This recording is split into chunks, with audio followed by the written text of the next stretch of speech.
মুখ্যমন্ত্ৰীৰ কথা কিয় শুনিম? মই শুনিম ৰাইজৰ কথা।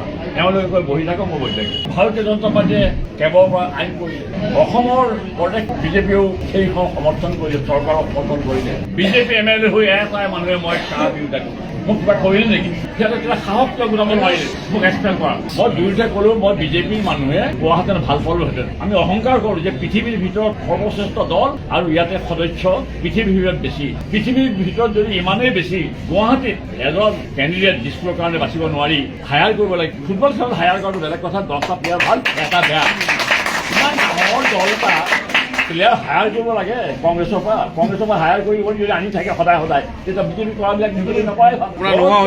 চৰাই চিৰিকটি, বাঘ, ভালুক, হাতী, গড়, কুকুৰ, মেকুৰী, মাছ, কাছ, সাপ, ভেকুলী, নিগনি, শিয়াল, কুকুৰ চবেই গম পায় মই দিছপুৰ সমষ্টিত টিকেট পাম। কিন্তু মই এতিয়া দেখিছোঁ ময়ে গম নাপালো দিছপুৰ সমষ্টিত মই টিকেট নাপাওঁ। ষড়যন্ত্ৰটো ক'ত হ'ল আচলতে চবেই জানে। আৰু এতিয়া এই আমাৰ দলৰ মানুহখিনিয়ে দুখ কৰা নাই, সমষ্টিৰ গছ গছনি প্ৰকৃতিও দুখ কৰিছে।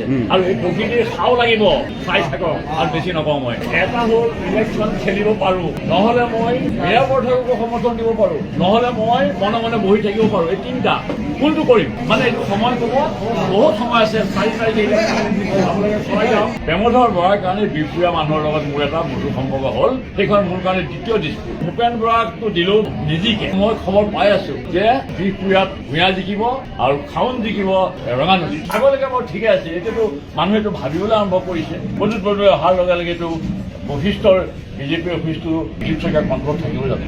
আজিতো পেপাৰ দিছে দিলীপটো একেবাৰে হৈ গ'ল। পুৰণি বিজেপি নতুন বিজেপি বুলি মই নকওঁ। নতুন বিজেপি পুৰণি বিজেপি মানে চবেই ক্ষুণ্ণ।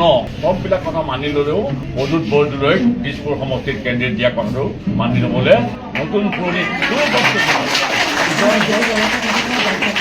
দলে যদি মই এক্সপেক্ট কৰেতো মই বেলেগলৈ যাবই লাগিব। দলে মোক এক্সপেক্ট নকৰে।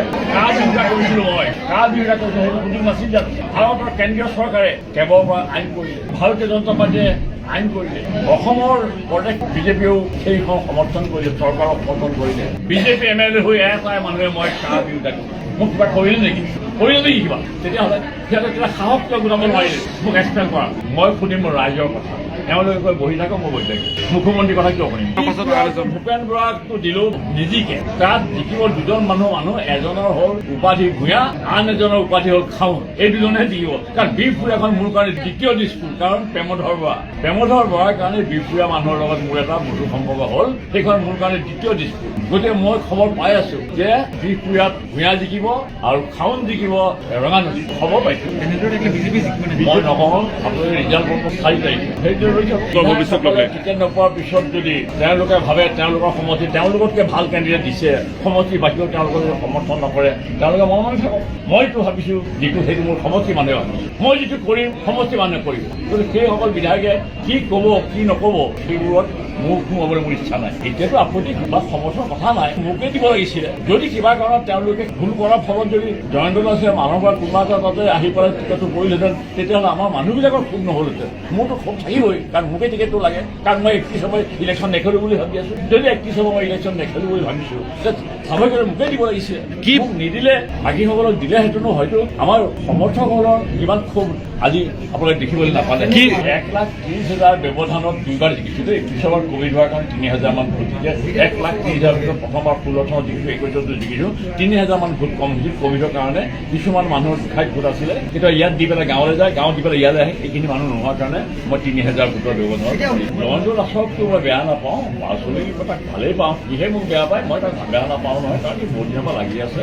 আৰু মই তাৰ বিৰুদ্ধে ক'ৰবাত কিবা কৈছো জানো নাই? সিহে কৈ ফুৰিছে মোৰ বিৰুদ্ধে, মইতো কোৱা নাই। আৰু এই যদি উঠিছে কংগ্ৰেছৰ এইগৰাকী আমাৰ মীৰা পৰ্থক, ক'ৰবাত মোৰ বিৰুদ্ধে এটা শব্দ কৰিছে কোৱা নাই নহয়। তেনেহ'লে মই বিৰুদ্ধে ক'লেও মই বিজেপিৰ মানুহে কোৱাহেঁতেন ভাল পালোহেঁতেন। কংগ্ৰেছৰ পৰা ৰাতিৰ ভিতৰত আৰু আমাৰ দলে আমি অহংকাৰ কৰোঁ যে পৃথিৱীৰ ভিতৰত সৰ্বশ্ৰেষ্ঠ দল আৰু ইয়াতে সদস্য পৃথিৱীৰ ভিতৰত বেছি। পৃথিৱীৰ ভিতৰত যদি ইমানেই বেছি, গুৱাহাটীত এজন কেণ্ডিডেট দিছপুৰৰ কাৰণে বাচিব নোৱাৰি, হায়াৰ কৰিব লাগে। ফুটবল খেলত হায়াৰ কৰাটো বেলেগ কথা, 10টা প্লেয়াৰ ভাল, এটা বেয়া।